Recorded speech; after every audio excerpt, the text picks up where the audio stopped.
Good morning, or is it good morning? Bishop Strickland has been removed. This was reported by LifeSite News, and didn't really expect to be reporting on that this morning. Quite frankly, I didn't expect to be reporting on anything. Um, so it's been in the works. We know that. Pope Francis is compromised. We know that. And this is more proof. Um, so I believe I I don't know. What did I say? Did I say that I thought he might be removed before the USCCB meeting, because that's just in a few days, and that happened. And they're talking about their uh, USCCB voters guide. That's what they're scheduled to talk about. And Strickland was a very strong opponent of the slaughter of the unborn. And so he would always express his opinion about these things, about this topic in particular, at the USCCB meeting. And so I thought they may try to remove him, but I didn't think it would be this close to the meeting. Um, now, that really indicates that Pope Francis is supportive of guys like McElroy, who, for all intents and purposes, are fine with it, fine with the slaughter of the unborn. They would gladly support candidates who support the slaughter of the unborn. It's been a common trend. No surprises. So, from the LifeSite News article, and I'm actually shocked that there's anyone up this early, but thanks for joining me on the live stream. Um, the announcement came via the Holy See's Daily Bulletin on November 11th. It stated, "The Holy Father has relieved from the pastoral governance of the Diocese of Tyler um, Monsignor Joseph Strickland, and appointed the Bishop of Austin, Monsignor Joe Vasquez, as the apostolic administrator of the vacated diocese." So it was I don't know. I mean, what's going to happen? Is Strickland going to be forcibly removed from the property that he's living in, or what? Um, Bishop Strickland was formally asked to resign by Pope Francis in a request that came from the papal nuncio Christophe Pierre. Strickland declined this request, but now, upon the direct order of the LifeSite News,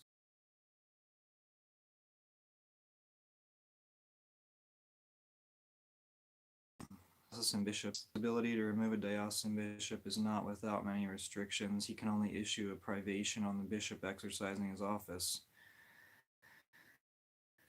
The Pope does not appear to have the power to remove a bishop under Canon 416. Uh, so Canon Lawyer, who's this Edward Peters, said that while removal is a general way to lose ecclesiastical office, not necessarily implying canonically criminal conduct, removal from episcopal office does not, strictly speaking, seem possible.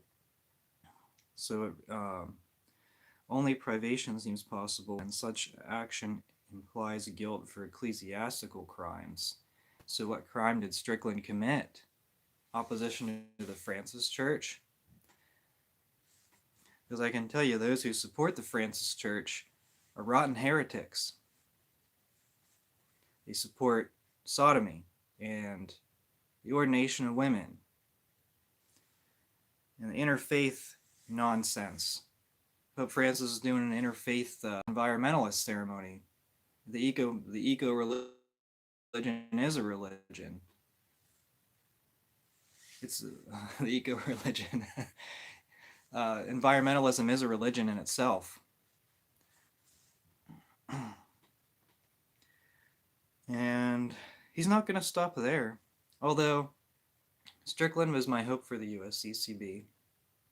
He was my only hope for the USCCB.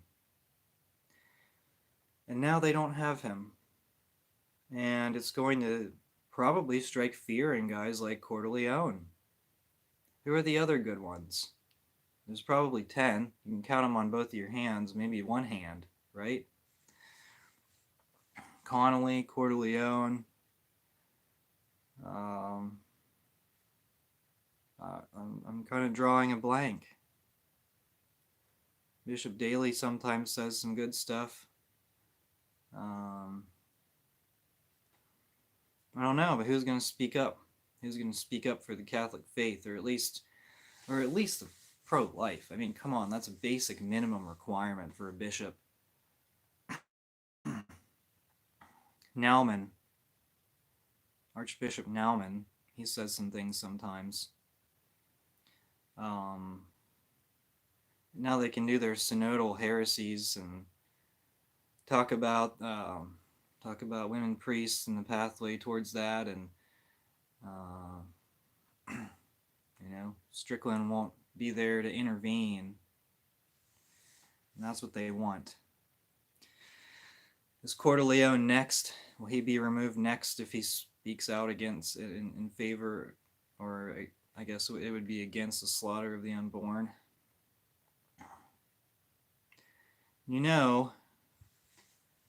The practicing Catholic president of the United States, although I don't recognize him as, well, to me, he's the current resident of the White House. And Pope Francis said that he and anyone else in a public state of mortal sin should not be denied communion. This is the Francis Church runs, I don't even want to say parallel, but it is contradictory to the Catholic Church. We have two churches, the Francis Church and the Catholic Church. And right now the lines are very blurred, which one everyone belongs to. But I can tell you what, just because you're not in full communion with the Francis Church doesn't mean you're not in full communion with the Catholic Church. I can tell you that. Do you believe there's a crisis now? What was Strickland's canonical crime? I want to know that. Find your SSPX chapel. I know there's not a lot, but we need it. So this comes not surprisingly, this comes about a year after Francis. I thought it was a lot longer than that, but Francis removed Bishop Daniel Fernandez Torres of Arecibo, Puerto Rico, because he wasn't all about the virus religion. Strickland wasn't about the virus religion either. But remember, Coeur d'Leone. This goes back to Coeur d'Leone. Coeur d'Leone excommunicated Pelosi. And so if he opens his mouth again, I expect him to be next on Francis's list. He's sometimes makes some strong statements. That's fine. But we'll see how Coeur d'Leone reacts. He may shut his mouth. He may keep quiet. But now's not the time to keep quiet. What did Our Lady of Akitas said? What did Our Lady of Akitas say? Sorry, it's early. She said cardinal will oppose cardinal, bishop will oppose bishop. I don't really see a lot of that. I see mostly compliance with the Francis Church. But she was it her, or was it Our Lady of Akita, or was it a different vision that said the ones who should speak up will remain silent? What does that even mean? Well, I think we're going to hear a lot of silence now. If you have a chance to talk to your bishop, ask them for a statement on the removal of Bishop Strickland. A lot of them are going to say, oh, I don't know details. Say no. Put him in a position, put him in a very uncomfortable position. Were you a fan of Strickland or not? Do you support what he's talking about? Do you support Francis's agenda of undermining the deposit of faith, like Bishop Strickland said? And some of the some of the Pope splainers and the rotten heretics went crazy, and they said, "Oh, he's opposing the Pope." And yeah, we need to. Do you think that people in invalid marriages should receive communion? That's a new doctrine of the Francis Church. Do you see the problem?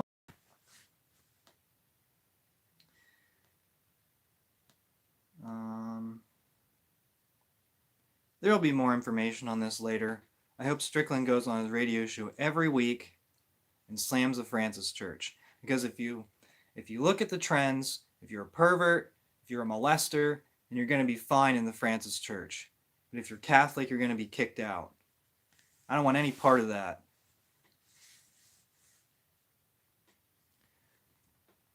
Can't believe so many people are joining the live stream. It's really early on a Saturday. Thank you. Thank you, guys. I'll have more information on this. This video has gone on too long, just me ranting. I'll have more information maybe on Monday. We'll see. And then I'll cover the USCCB meeting. That's going to be a freak show. But I don't know. Maybe it won't be. Maybe the USCCB will just have everyone talking about unity and how everyone is so united in the Francis Church and they're holding hands and singing Kumbaya and creating new doctrines all over the place, and they're having LMNOP blessings, and they're going to let LMNOP people be godparents, and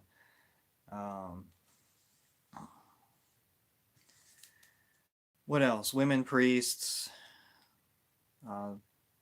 For the crisis, there's a crisis in vocations, so they need women priests for the crisis that they created because they've watered down the faith or they've intentionally distorted it. Can you go to a single diocesan seminary where they teach you the Catholic faith? I don't know. That's a good question. But I know they kick out traditional seminarians. Most of them do. Or if you have any traditionalist inclinations, you have to hide it. Wow. What a great life you chose for yourself. To intentionally hide your Catholic faith for the rest of your life, for at least the next several decades. Wow. All right, that's it. Not really, but I'll be back. I'll be back on hopefully Monday with EVTN News. So until next time, this is the this hasn't been EVTN News, but until next time, thanks for watching. We are the laity, and we will not be silent.